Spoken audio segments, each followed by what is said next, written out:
Hello বন্ধুরা, সবাই কি করছো? আজকে স্কুল বন্ধ। আজকে তো মঙ্গলবার। আজকে আমার বোরেরও ছুটি, ডিউটি নেই। ঘুম থেকে উঠেছি 7টায়।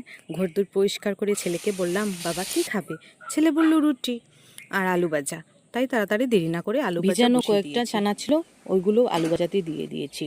আর জানো তো, আমি রুটি বানাতে ভীষণ ভালোবাসি।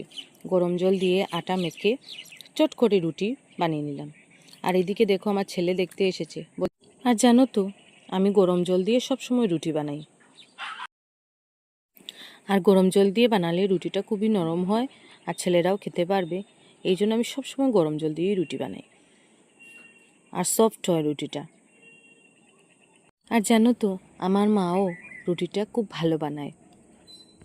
মায়ের হাতের রুটিটা এত সফট হয়, আমিও খেতে ভীষণ ভালোবাসি।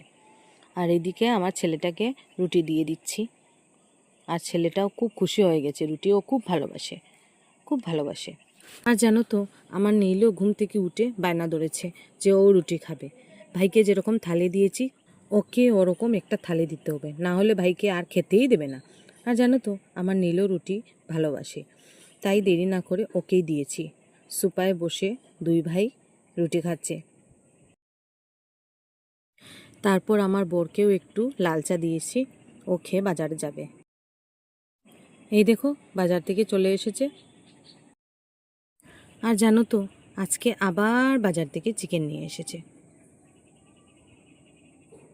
এই দেখো, মাছও নিয়ে এসেছে, চিকেনও নিয়ে এসেছে।